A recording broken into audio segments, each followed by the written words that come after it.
स्वागत है दोस्तों आपका बीपीएससी हंट में। कल मैं छठी क्लास का ज्योग्राफी बुक को शुरुआत किया था, जिसमें हमने फर्स्ट लेसन को कंप्लीट किया। आज उसके आगे दूसरे लेसन को हम पढ़ेंगे और इसे भी कंप्लीट करेंगे। तो आइए समझते हैं दूसरे लेसन को। आप देख रहे होंगे ग्लोब, अक्षांश एवं देशांतर हेडिंग में दिया है। तो आज इस चैप्टर में हम इसी के बारे में अध्ययन करेंगे। बहुत बेसिक कॉन्सेप्ट है और इसको लाइन बाय लाइन हम खत्म करेंगे। जो यहाँ समझ गए उसे आगे किसी भी प्रकार की दिक्कत की सामना नहीं करना पड़ेगा। तो हम समझते हैं। आप पीछे क्लास में आप पढ़ चुके हैं, पीछे अध्याय में आप पढ़ चुके हैं। क्या पढ़ चुके हैं? पृथ्वी, हमारी जो पृथ्वी है वो गोलाकार नहीं है। तो यह कैसी है? यह उत्तर एवं दक्षिण ध्रुव पर थोड़ी चपटी है तथा मध्य में थोड़ी उभरी है। आपने पढ़ा था, जिसे हम क्या बोले थे? भूभाग हम बताए थे। तो हमारी पृथ्वी का आकार कैसा है? तो भूभाग है। तो क्या आप कल्पना कर सकते हैं यह कैसी दिखती है? तो इसके संबंध में अगर आपको जानकारी प्राप्त करना है तो आप क्या करेंगे? क्लास में ग्लोब रखा है, उसको आप सावधानी पूर्वक उठाएं और उसको देखें। अब देखिए यहाँ पे एक शब्द आया है ग्लोब। ग्लोब किसे कहते हैं? तो नहीं पता है किन्हीं को, तो यहाँ देखिए क्या बताया। ग्लोब पृथ्वी का लघु रूप में एक वास्तविक प्रतिरूप है। क्या है? बहुत अच्छा एग्जाम्पल है, बहुत अच्छा यहाँ पे शब्द है। ग्लोब क्या है? पृथ्वी का एक लघु रूप में एक वास्तविक प्रतिरूप है। काल्पनिक प्रतिरूप नहीं है, एक वास्तविक प्रतिरूप है। सवाल यहां से भी बन सकता है ग्लोब को अगर वास्तविक दे दे, काल्पनिक दे दे, कंफ्यूज कर जाएंगे। इसीलिए आप इसको पढ़ें बढ़िया से, लाइन बाय लाइन। अब देखिए ग्लोब जो विभिन्न प्रकार के होते हैं, विभिन्न आकार के होते हैं। एक होता है बड़ा ग्लोब, जिसको हम आसानी से एक स्थान से दूसरे स्थान पर हम नहीं ले जा सकते हैं। दूसरा ग्लोब क्या होता है? छोटा होता है और उसको हम एक स्थान से दूसरे स्थान पर ले जा सकते हैं। पॉकेट ग्लोब होता है, जिसमें हम गुब्बारे में हवा भर सकते हैं, उसको हम एक स्थान से दूसरे स्थान ले जा सकते हैं। तो इस प्रकार से ग्लोब को भी आपने देख लिया। इसे आप ठीक उसी तरीके से घुमा सकते हैं जिस समय जो आपका जो कुम्हार जो होता है अपने पहिए को घुमाता है, जिस प्रकार से लट्टू को घुमाए होंगे आप बचपन में। ठीक है, उसी प्रकार से इसको हम घुमा सकते हैं। जो ग्लोब के ऊपर जो होता है, ग्लोब पर देश, महाद्वीप तथा महासागरों को उनका सही आकार में दिखाया जाता है। अब देखिए पृथ्वी के समान किसी गोले पर किसी बिंदु की स्थिति का वर्णन करना कठिन है। तो आप जानते ही हैं। अब पृथ्वी के समान किसी गोले पर किसी बिंदु की स्थिति का वर्णन करना क्या है? कठिन है। अब यह प्रश्न उठता है कि किसी स्थान की स्थिति हम कैसे बता सकते हैं। इसके लिए हम क्या कर सकते हैं? हमें क्या जरूरत होगी? हमें कुछ बिंदुओं एवं रेखाओं के संदर्भों की आवश्यकता होती है। अब आप देख रहे हैं कि एक सुई ग्लोब में झुकी हुई अवस्था में स्थित होती है, जिसे हम क्या कहते हैं? अक्ष कहते हैं। जिसे क्या कहते हैं? अक्ष कहते हैं। ग्लोब पर वे दो बिंदु जिनसे होकर सुई गुजरती है वो क्या कहलाती है? उत्तरी ध्रुव तथा दक्षिणी ध्रुव कहलाती है। तो उत्तरी ध्रुव क्या किसे कहते हैं और दक्षिणी ध्रुव किसे कहते हैं? आप समझ गए होंगे। अब देखिए बता रहा है कि ग्लोब को सुई के चारों ओर पृथ्वी की भांति पश्चिम से पूरब की ओर घुमाया जाता है। अब आपका यहाँ पे एक सवाल क्लियर हो गया कि पृथ्वी कैसे घूमती है? तो पश्चिम से पूरब की ओर घूमती है। तो आगे हम देखते हैं। एक यहाँ पे कह रहा है कि एक अन्य काल्पनिक रेखा भी ग्लोब को दो बराबर भागों में बांटती है। उसे हम क्या कहते हैं? उसे हम कहते हैं विषुवत वृत्त कहते हैं। उसे हम क्या कहते हैं? विषुवत वृत्त कहते हैं। आगे हम बात करते हैं। देखिए विषुवत वृत्त कहा जाता है आप देख लीजिए, अब कह रहा है पृथ्वी के उत्तर में स्थित आधे भाग को उत्तरी गोलार्ध तथा दक्षिण वाले आधे भाग को हम दक्षिणी गोलार्ध कहते हैं। ये हम पूरी पृथ्वी को अगर हम मान लेते हैं तो आपने देखा कि एक अन्य काल्पनिक रेखा जो है पृथ्वी को दो बराबर भागों में बांट रही है, उसे हम क्या कहते हैं, विषुवत वृत्त कहते हैं। तो विषुवत वृत्त के ठीक ऊपर वाले एरिया को हम क्या बोलते हैं, उत्तरी उत्तरी गोलार्ध बोलते हैं, और नीचे वाले एरिया को हम क्या बोलते हैं, दक्षिणी गोलार्ध बोलते हैं। आप समझ गए, ये दोनों बराबर के आधे भाग होते हैं। इस प्रकार विषुवत वृत्त पृथ्वी पर एक काल्पनिक वृत्त बनाती है एवं यह पृथ्वी पर विभिन्न स्थानों की स्थिति बताने का सबसे महत्वपूर्ण संदर्भ बिंदु है। तो आप देख रहे हैं विषुवत वृत्त की क्या विशेषता है, यहाँ पे आप स्पष्ट रूप से देख रहे हैं। अब यहाँ पे क्या कह रहा है कि विषुवत वृत्त से ध्रुवों तक स्थिति सभी समानांतर वृत्तों को अक्षांश रेखाएं कहा जाता है। अक्षांशों को अंश से मापा जाता है। अब हम बात कर रहे हैं कि अक्षांश क्या होता है, तो बता रहे विषुवत वृत्त से सभी समानांतर रेखा जो ध्रुव तक जाती है उसे हम क्या कहते हैं, उसे हम अक्षांश रेखा कहते हैं या समानांतर रेखा कहते हैं। तो अक्षांश और समानांतर रेखा दोनों एक ही है, यानी अक्षांश का एक नया नाम हम क्या जान लिए, समानांतर रेखा। आगे हम बात करते हैं, आगे आगे बात करते हैं विषुवत वृत्त शून्य अंश को दर्शाती है। अब विषुवत वृत्त 0 डिग्री पर स्थित है। चूंकि विषुवत वृत्त से दोनों तरफ ध्रुवों के बीच की दूरी पृथ्वी की चारों ओर की 1/4 है, अर्थात 360 का अंश है, जिसे हम 1/4 अर्थात 90 अंश में हम मापते हैं।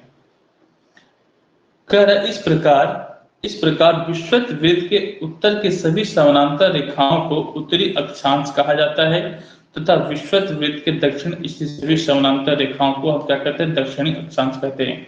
देखिए आप, ये ग्लोब है, ये आपका विषुवत वृत्त है, ठीक है, विषुवत वृत्त है। यहाँ पे इसके समानांतर में जितनी भी अक्षांश रेखा है इसे हम क्या कहते हैं, उत्तरी अक्षांश रेखा कहते हैं। इधर भी आपका क्या है, विषुवत वृत्त के ठीक नीचे रेखा है अक्षांश रेखा जो ध्रुव तक जाती है, इसे हम क्या कहते हैं, दक्षिणी अक्षांश रेखा कहते हैं। तो आप समझ गए होंगे दक्षिणी अक्षांश क्या है और उत्तरी अक्षांश क्या है। आगे हम बात करते हैं, इसीलिए प्रत्येक अक्षांश के मान के साथ उसकी दिशा यानी उत्तर या दक्षिण लिखा जाता है। समानता इसे उ और त से तक बोध भी हम करते हैं या फिर व्यक्त करते हैं। उदाहरण के लिए हम एक समझते हैं, यहां से देखिए सवाल भी आपका बन सकता है। क्या सवाल बन सकता है, देखिए यहाँ पे बता रहा है कि महाराष्ट्र में चंद्रपुर एवं ब्राजील में बेलो होरिजेंटो एक शहर है और दोनों क्या है 20 डिग्री अंश पर स्थित है।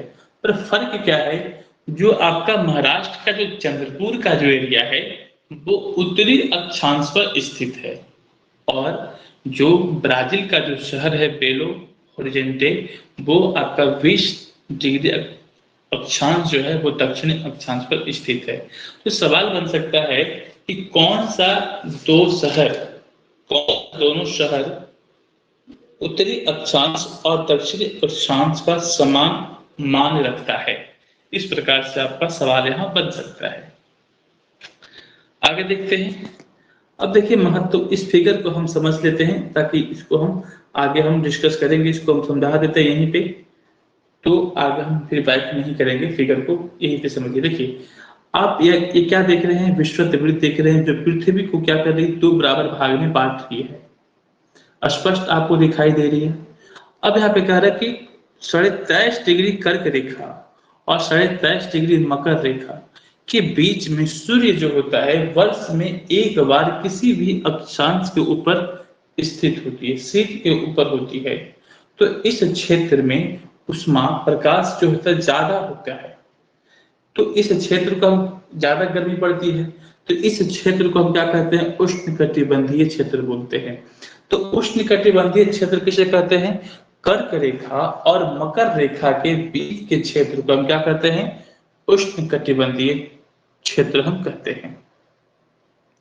उसके ऊपर क्या है, उत्तरी शीतोष्ण कटिबंध और नीचे क्या है, दक्षिणी शीतोष्ण कटिबंध। तो हम यहाँ पे क्या होता है, न ज्यादा ठंड होती है न ज्यादा गर्म होती है। यहाँ पे क्या होता है, सूर्य जो होता है यहाँ पे क्षितिज होता है, मतलब तिरछा होता है। तिरछे होने के कारण जो प्रकाश जो सीधा नहीं पड़ती है, जो जो उसकी उष्मा है वो सीधा नहीं पड़ती, इसीलिए यहाँ पे ज्यादा ना ठंड होती है ना ज्यादा गर्मी होती है। तो हम शीतोष्ण कटिबंध किसे कहते हैं, शीतोष्ण कटिबंध कर्क रेखा और उत्तर ध्रुव वृत्त एवं मकर रेखा दक्षिण ध्रुव वृत्त के क्षेत्र को हम क्या कहते हैं, शीतोष्ण कटिबंध बोलते हैं। मैं अनुमान लगा सकता हूं कि आप लोग समझ रहे होंगे मेरी बात को। अब एक क्या है, शीत कटिबंध है। अब शीत कटिबंध क्या है, यहाँ पे क्या होता है, बहुत ज्यादा ठंड पड़ती है। यहाँ पे तो आपने देखा कि सूर्य वर्ष में एक बार तो आ जाती है, सूर्य क्षितिज पड़ती है तो ना ज्यादा गर्मी होती है ना ज्यादा ठंड होती है, आपने ये महसूस कर लिया। अब यहाँ पे सूर्य की स्थिति जो है क्षितिज से भी नहीं हो पाती है, तो यहाँ पे प्रकाश तो पहुंचता ही नहीं, उष्मा तो यहाँ पहुंचता ही नहीं है।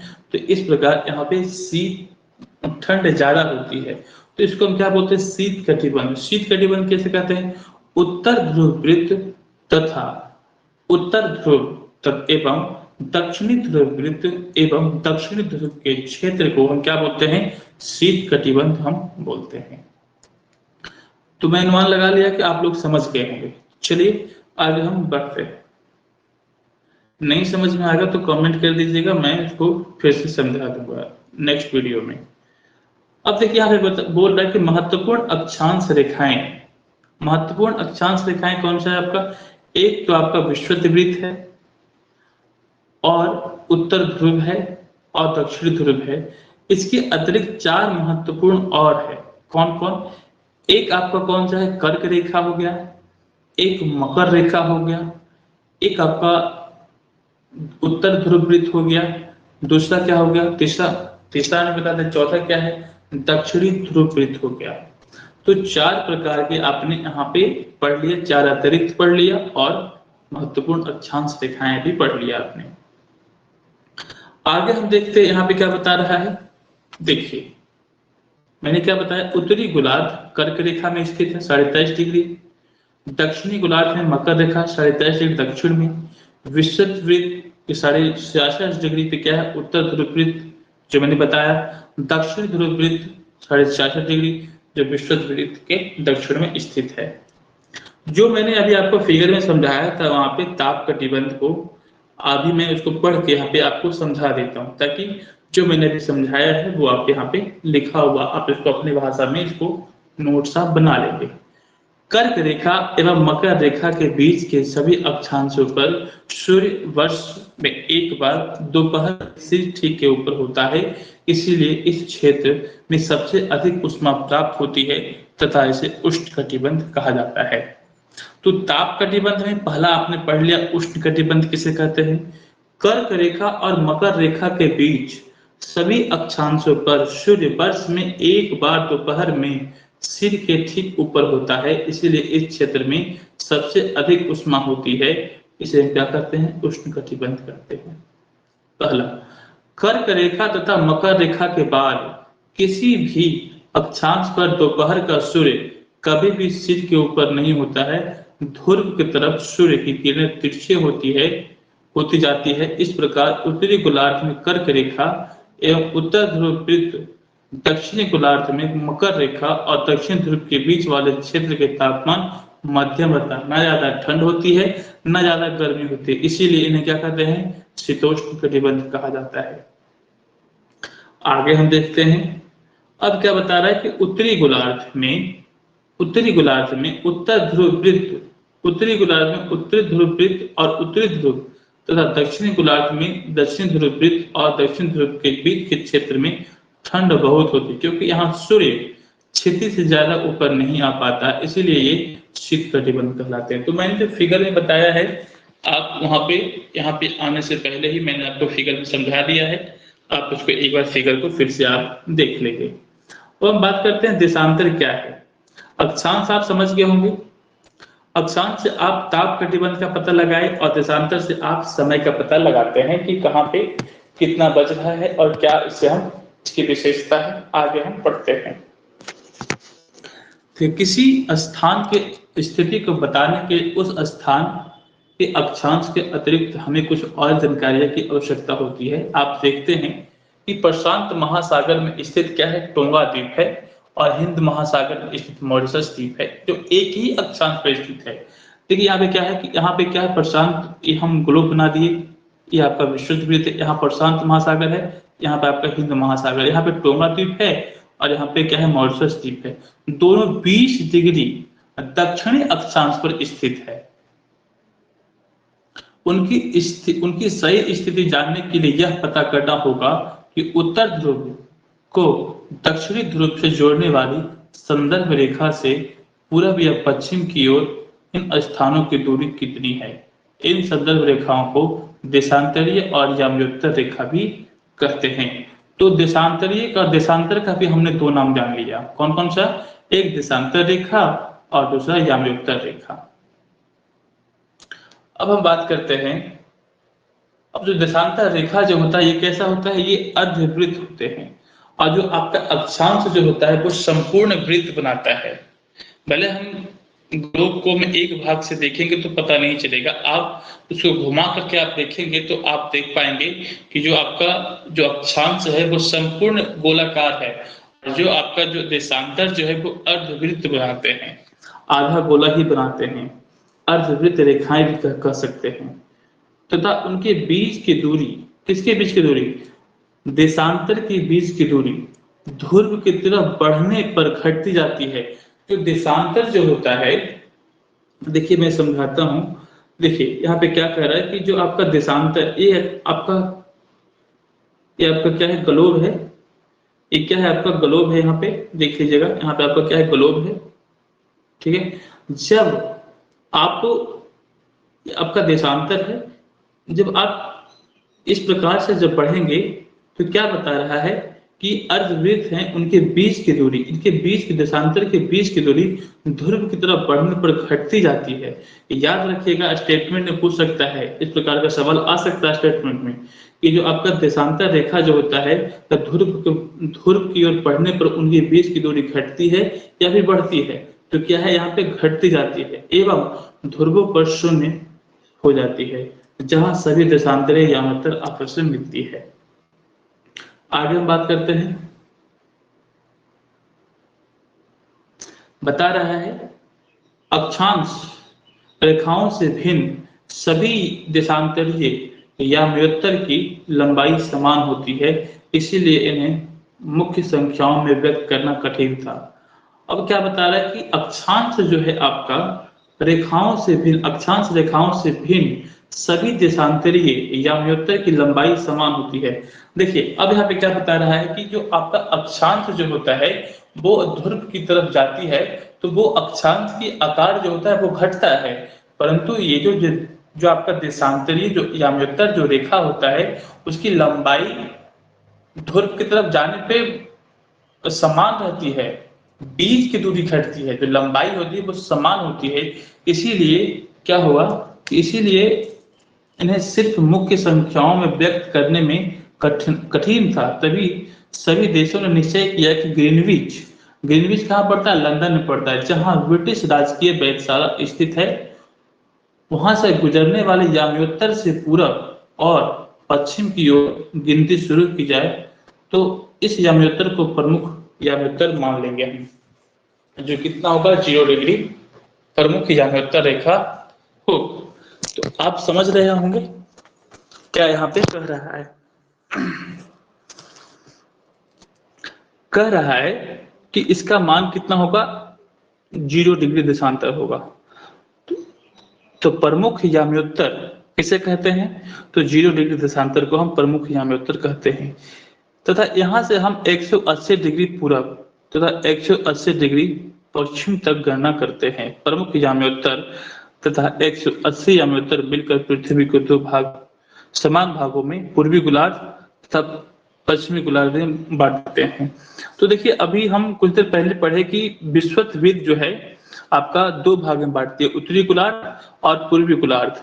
अब हम बात करते हैं कि जो आपका प्रमुख जो है आपका याम्योत्तर जो होगा वो भी आपको क्या बता रहा है, 180 डिग्री याम्योत्तर जो है 180 याम्योत्तर मिलकर पृथ्वी को दो समान भाग पूर्वी एवं पश्चिमी गोलार्ध में विभक्त करते हैं। इसीलिए किसी स्थान के देशांतर के आगे पूर्व के लिए अक्षर क्या लगाते हैं, पूर्वी लगाते हैं तथा पश्चिम के लिए पश्चिम का उपयोग करते हैं। यह जानना रोचक होगा। देखिए अंडरलाइन कीजिएगा इसको। यह जानना रोचक होगा कि 180 डिग्री पूर्वी देशांतर 180 डिग्री पश्चिमी देशांतर एक ही रेखा पर स्थित है। ठीक है।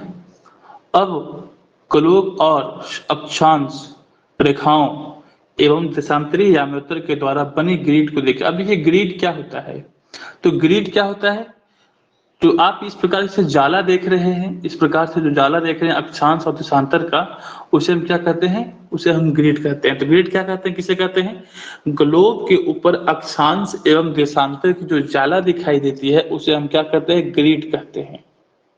पहली बार पता चला हुआ किन्हीं को। अगर आपको किसी स्थान के अक्षांश एवं देशांतर का सही जानकारी हो तो ग्लोब पर आप उस स्थान का पता आसानी से लगा सकते हैं। उदाहरण के लिए यहाँ पे एग्जाम्पल दे रहा है, इसको आपको देख लेना है आपको। आगे हम बात करते हैं। देखिए यहाँ पे बस यहाँ पे टाइम जोन है, अंतर्राष्ट्रीय सीमा है, अंतर्राष्ट्रीय समय तिथि जो है आपका 180 डिग्री पे स्थित है। इस प्रकार से आप देख रहे हैं, इस प्रकार से क्या है आपका अंतर्राष्ट्रीय 180 डिग्री पर स्थित है अंतर्राष्ट्रीय सीमा। तो इसको आप लोग देख लेंगे। ये आपका 0 डिग्री से यहाँ से गुजरा हुआ है ग्रीनविच से, इसके आगे प्लस होगा और इसके आगे इसके पीछे माइनस होगा। ठीक है, आगे हम बात करते हैं।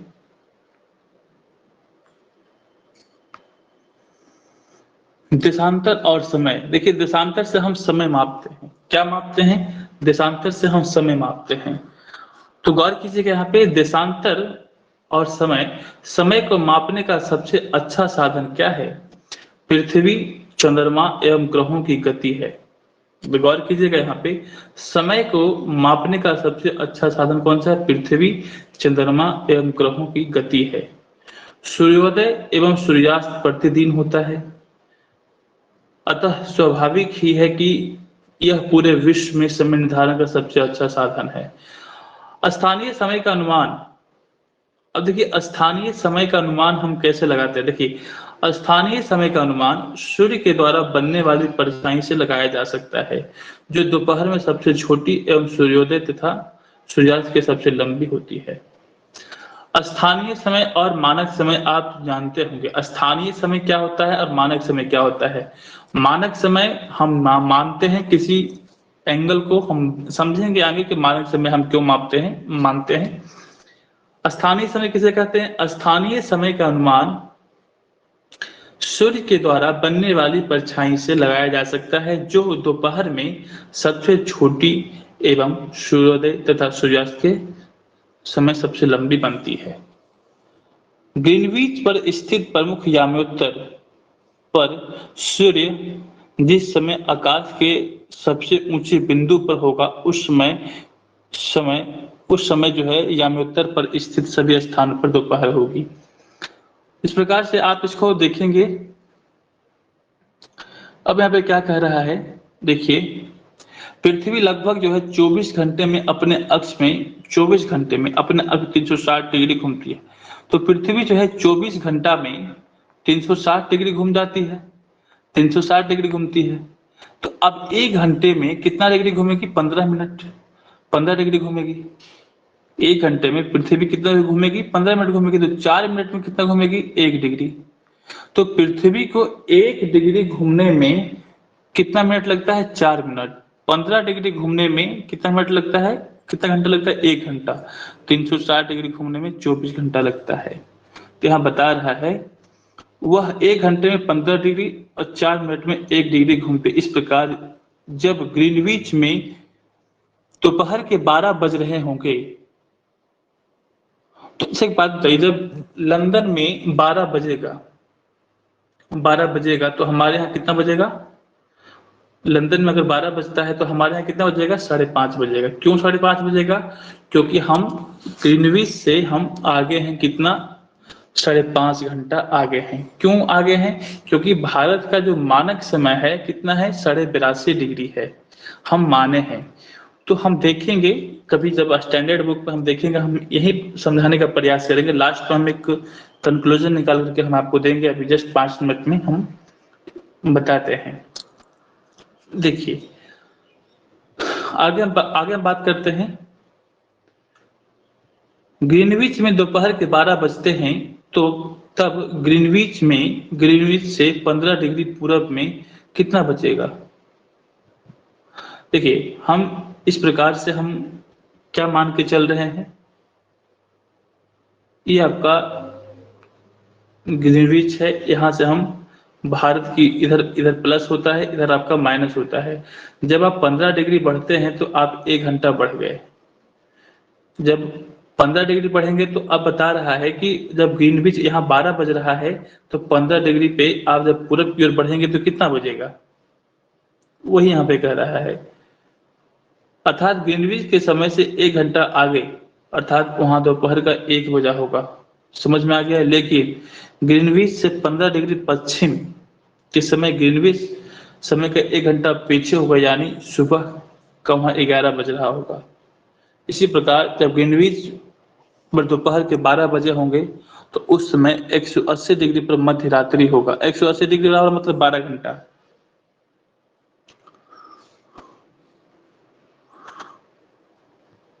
किसी भी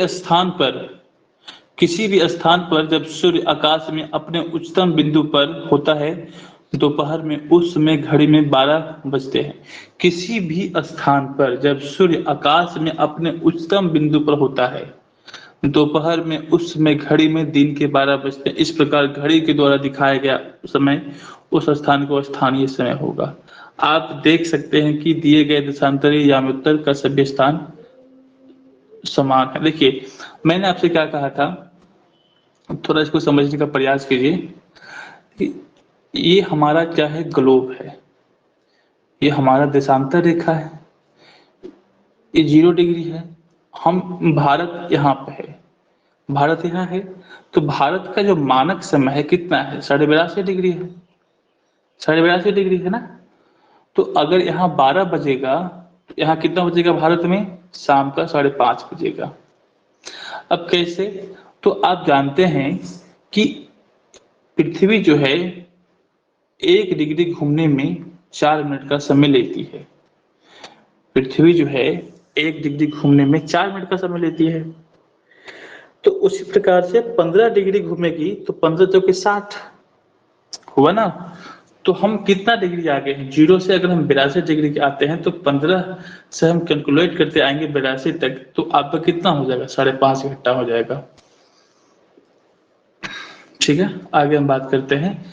हम मानक समय क्यों मानते हैं? हम मानक समय क्यों मानते हैं? किसी भी देश में हम अपना मानक समय अलग से हम क्यों मानते हैं? ठीक है, तो अलग अलग याम्योत्तर पर स्थित स्थानों को स्थानीय समय में अंतर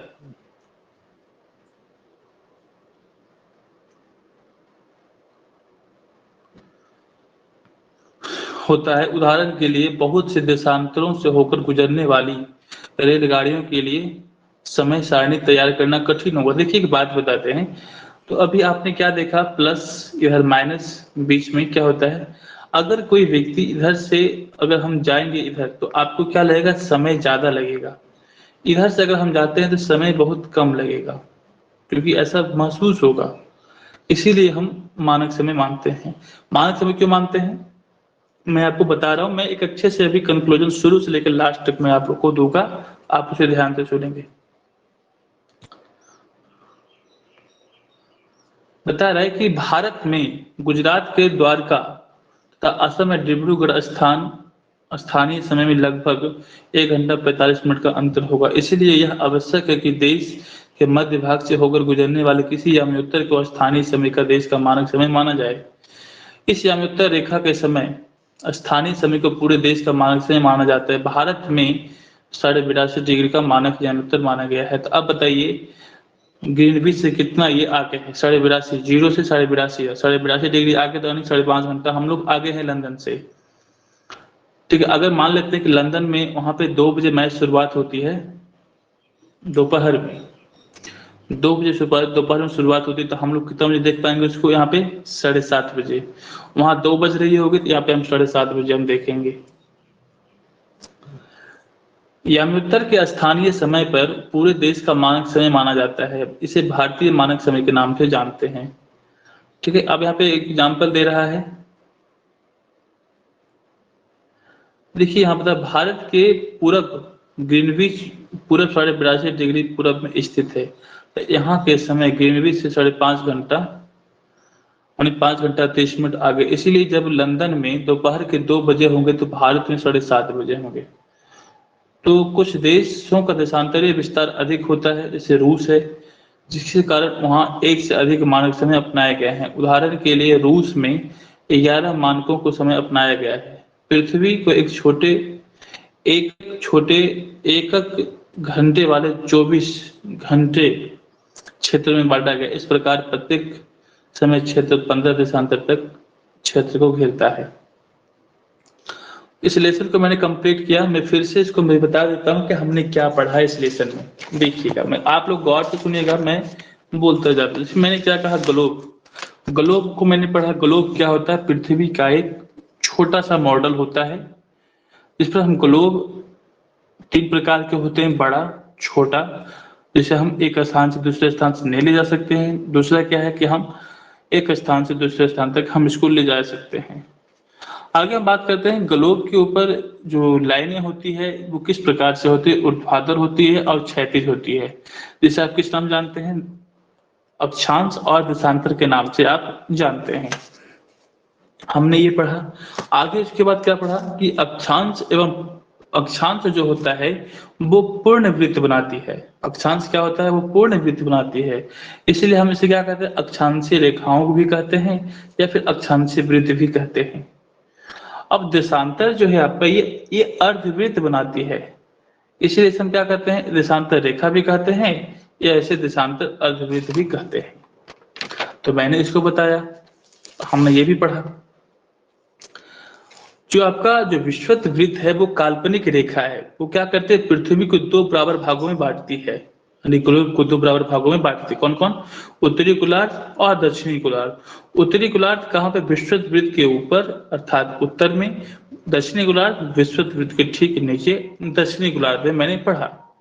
आगे बात करते हैं कि विषुवत वृत्त के समानांतर ध्रुव की ओर जब हम बढ़ते हैं, उत्तरी ध्रुव पे या फिर दक्षिण ध्रुव की ओर बढ़ते हैं, तो समानांतर रेखा जो होता है उसे हम क्या कहते हैं? अक्षांश रेखा कहते हैं। ठीक है, तो अब हम इसमें क्या पढ़े? हमने पढ़ा कि उत्तरी ध्रुव वृत्त कितने डिग्री पे है? 66.5 डिग्री पे है। कर्क रेखा कितने पे है? 23.5 डिग्री पे है। विषुवत वृत्त कितने पे है? 0 डिग्री पे है। मकर रेखा कितने डिग्री पे? 23.5 डिग्री पे है। कहाँ? साउथ में। और दक्षिणी ध्रुव वृत्त कहाँ पे? 66.5 डिग्री आपके साउथ में है। तो अगला हमने क्या पढ़ा कि महाराष्ट्र में एक जगह है चंद्रपुर और ब्राजील में एक जगह है बेली होरिज़ोन्टे। दोनों कहाँ पे स्थित है? जो चंद्रपुर है जो आपका 20 डिग्री उत्तरी अक्षांश में स्थित है और बेली होरिज़ोन्टे जो है आपका दक्षिण अक्षांश में स्थित है। तो यहाँ से सवाल बन सकता है कौन सा दोनों शहर उत्तरी अक्षांश और दक्षिण अक्षांश का समान मान रखता है? तो चंद्रपुर और बेली होरिज़ोन्टे। अब हमने क्या पढ़ा कि आपका जो महत्वपूर्ण जो अक्षांश रेखा जो होती कौन कौन है?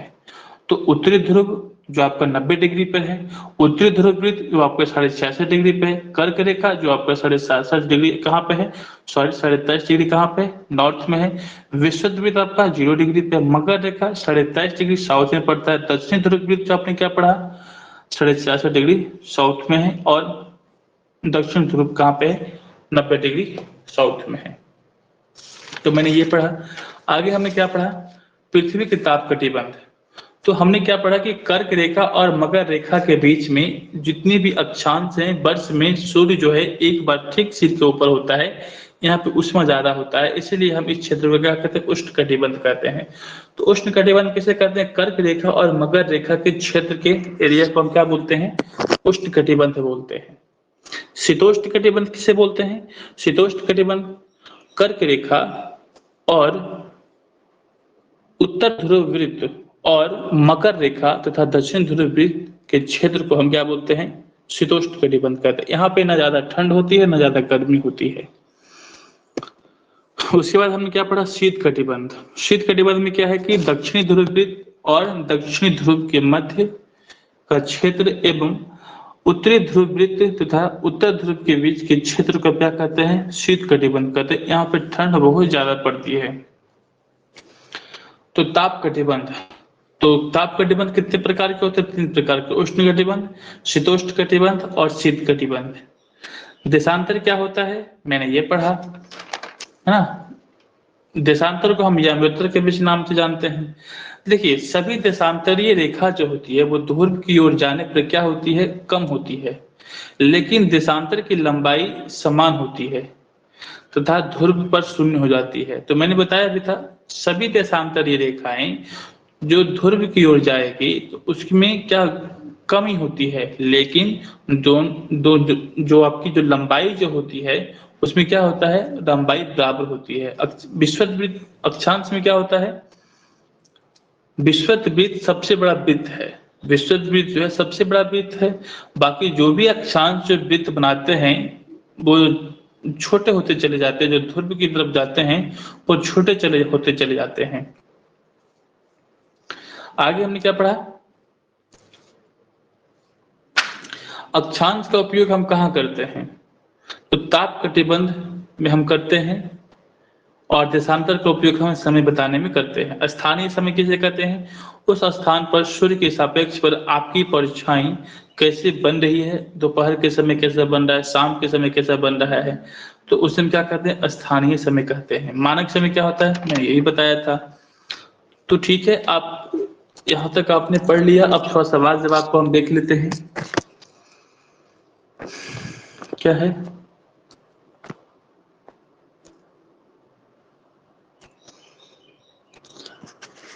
प्रमुख याम्योत्तर मान कौन सा है, प्रमुख याम्योत्तर मान कौन सा है, तो 0 डिग्री है। शीत कटिबंध किसके नजदीक पाया जाता है, तो ध्रुवों के बीच पाया जाता है। देशांतर की कुल संख्या कितनी है, 360 है। दक्षिणी ध्रुव वृत्त स्थित है, दक्षिणी गोलार्ध में स्थित है। ठीक है, ग्रीड का जाल किसे कहते हैं, तो आपका क नंबर हो जाएगा। मकर रेखा खाली स्थान पर स्थित है, तो कहाँ स्थित है, 23.5 डिग्री पर स्थित होता है।